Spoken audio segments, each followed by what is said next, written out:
I've had to record this around 4 times already because I keep fucking up.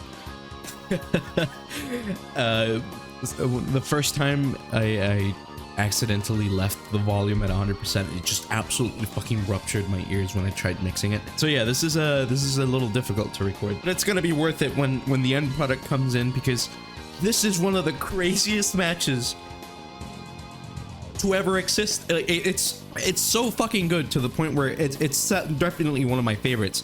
It's one of the most classic ones.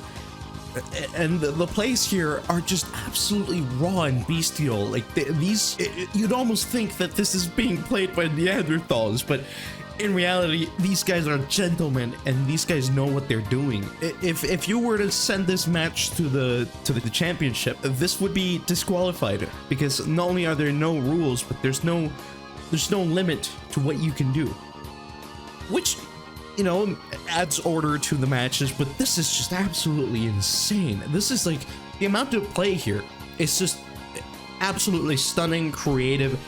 These guys are masters of the craft and they know what they're doing. They really know what they're doing, and I'm really excited to break this down for you. So let's go ahead. We start the match. We're gonna label this guy's number 1, this guy's number 2, and this guy's number 3, because it's a free-for-all. It's a 1v1v1. Let's go ahead and start.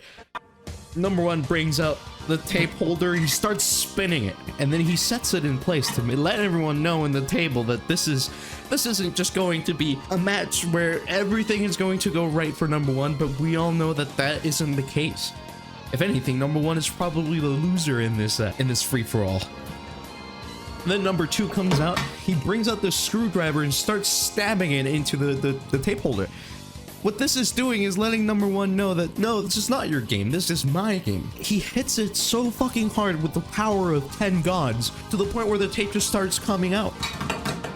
And he leaves the tape out as well. The tape becomes irrelevant. It is absolutely amazing to see this. And he leaves the screwdriver on the holder to let everyone in the table know number 2 is out here to play as well. Number 3, the smoothest one of all, comes out with the baby powder, starts spraying it a little bit, puts just a little bit to lather it in for those cheeks to be able to be slapped later, and he sets it on the table like everyone else has been doing lately. Everyone's been setting everything on the table, and he sets it gently. You know, he's here making the calculations to see what he's going to do later. And so far, everything has been working out for number 3. Honestly, a power move. He not only did he put baby powder on both the holder and also the screwdriver, he sets it on the table with confidence. He didn't smash it in, and it looks absolutely incredible. Amazing play by number 3. Number 1 brings out the goggles and the iron. Here's where you see number 1's confidence kind of go down a little. He goes for this absolutely devious play, one of the most big brain plays I've ever seen, but he doesn't execute it well. You can see that he was practicing this at home, but sadly it didn't come out this way. He tries to wrap the cable of the iron in the baby powder. He wasn't able to, and he failed constantly. Not only did this happen, but he also forgot that he brought the goggles, the swimming goggles with him. So as he starts failing, he just gives up and starts smashing the baking powder, which is honestly not a great move. Number 2 brings out the water, and then in this game we know that water has purity. Water is one of the strongest elements. We shower with water, we drink it, we wash our hands, fish live in it, dogs and cats drink it. You know, everyone, water is universal. Most of the earth is made out of water. You know, it's absolutely fabulous. It shows ecology and also master of the elements.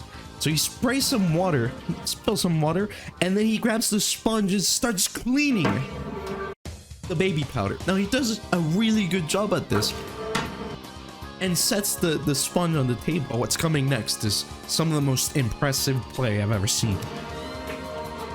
Number 3 brings out the brush. He starts saying, okay, you brushed it, you use the sponge on this, I'm gonna brush it, I'm gonna clean it up a little. He smashes it on the table. Something comes flying out. It seems like the brush was actually hard, and it broke. But it shows you the power of number 3. He was showing to be very gentle and very unassuming, and then suddenly he brings out the absolute gorilla power. And then number 1 comes in. The thing is, I still don't know what number 1 did here. I think he just punched the table with his glove, and I think this is just showing that he's very nervous and he still doesn't know what he's doing. He lost all composure, and he just realized that maybe this isn't the game for him, but he's going to ruin it for everyone else.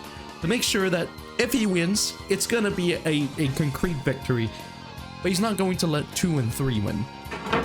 Number 2 comes out here with an insane play. You might say it's over. He brought out the swimming gear, and you might say him putting it over everything except the water. You're gonna see the water comes into play later. You know, you can see that number 2 is a fan of swimming and everything. He's got the water, he's got the swimming gear, and he puts it over everything. He covers the entire game. But this becomes irrelevant. So you'll see the biggest play is about to come in. Number 3, without any hesitation, just grabbed the Elmer's glue and starts putting it inside the water. This is an absolutely brilliant play. It's actually bringing tears to my eyes. Look at the way he just confidently puts the glue in the water. He seals it, and then now look at this. Absolutely amazing. The water has been contaminated by cum. Welcome. It splashed everywhere, and number 3 is probably the strongest looking one in the set. Number 1 brings up the Odex.